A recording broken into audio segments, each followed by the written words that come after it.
You guys ready? You guys ready to do this? All right. What? Are you serious right now? What? Is this a yellow M&M? I can't even work like this.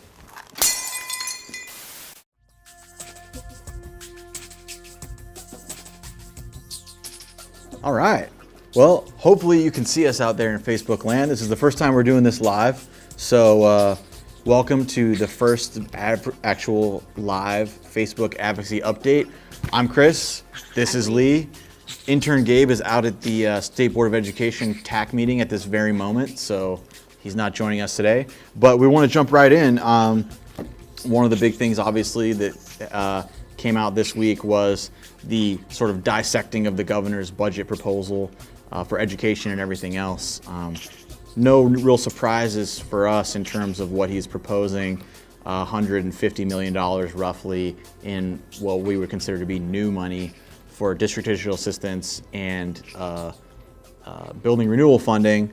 But then there's also some bonding for new school construction that frees up some money. So the question we've been getting a lot, of course, is how does the governor propose to pay for that? And I think we got some answers when the Appropriations Committee compared the two this week, the executive budget and the baseline budget in their meeting on Tuesday.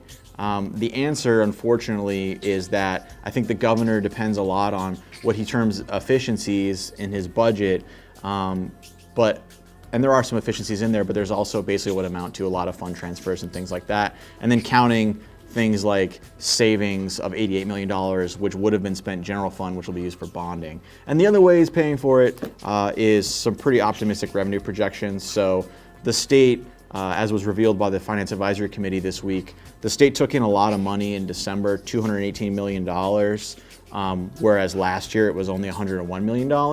And there are a number of different reasons that could be. It could be that the economy is just that much better, but there also are a number of other factors that could have influenced that. So the JLBC urged some caution around those numbers. So we're going to have a little bit of negotiating to do legislatively to reconcile those budget numbers to make, I think, the governor's budget plan work.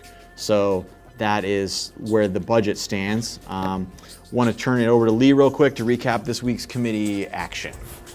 So Thursday we had both House Ed and Senate Ed due to Martin Luther King Day doing on Monday.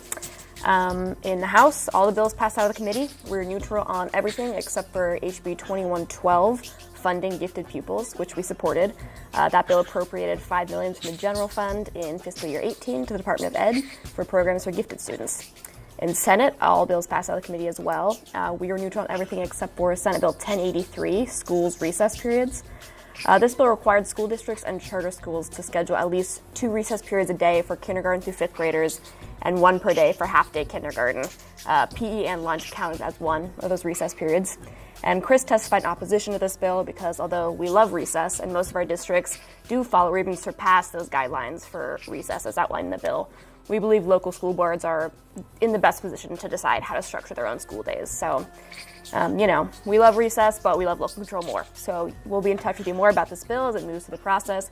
And as always, please feel free to reach out with any concerns or questions about our position on the issue. As for next week, House Education is on Monday. Here's a few bills to keep your eye out for. 2037, Schools Statewide College Readiness Examination would require the State Board of Ed to administer to all high school students a statewide college readiness exam that includes a science component. House Bill 2281, ELL instruction, dual language programs, states in the first year of English language learner instruction, the requirement for a minimum of 4 hours per day does not apply to an ELL student enrolled in dual language program. And another one is 2187, which is talking about the guidance, which used to be called the model framework, that the state board is required to adopt for teacher and principal evaluations. It changes it so that quantitative data on student academic performance is no longer required to account for between 33 and 50% of the outcomes. There's a few more technical changes, but we'll be in touch with you guys next week about all the details on those and what happens Monday. All right. Thanks, Lee. Is it warm in here, by the way? Yes. Okay, just checking. Heater's working overtime.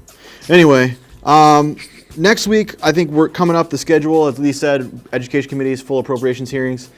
We also are going to have caucus for the first time, which means that we're going to see bills moving to the floor of both houses. The Senate bill intro deadline, just so you know, just if you're keeping track at home, January 29th. So we have couple more weeks for Senate bills to be introduced, and then February 2nd for House bills. So we're coming up on it, but we should still see a decent number of bills introduced in the next couple weeks. Then it'll slow down and finally stop as the bill deadlines pass. Then we're into just processing whatever's left. So we're still looking out for those bills coming out, depending on trying to track down everything. And if you saw our webinar today, this morning, you got a little preview of our bill tracking system. So hopefully you'll find that useful throughout the session. Another point of just political housekeeping. Yesterday, I believe, the Maricopa County Board of Supervisors voted to appoint former Representative Rick Gray to replace Senator Debbie Lesko, who resigned on the first day of session to run for Congress. So we have a 90-member legislature again, or at least will as of Monday when he's sworn in. So that will pretty much do it for us here today. If there are any questions, feel free to type them in the comments. We'll try to get to them. But I see Dr. Ogle's already been on the comment section. He is an impartial. He thinks we're doing a great job, but we'll see. So anyway. Doesn't look like there's any questions right now, so we'll go ahead and cut it off. But that's just a little taste of what went on this week. Tune in Monday for the edited video. You'll find out where we've been this whole time. Have a good weekend. Thanks, guys.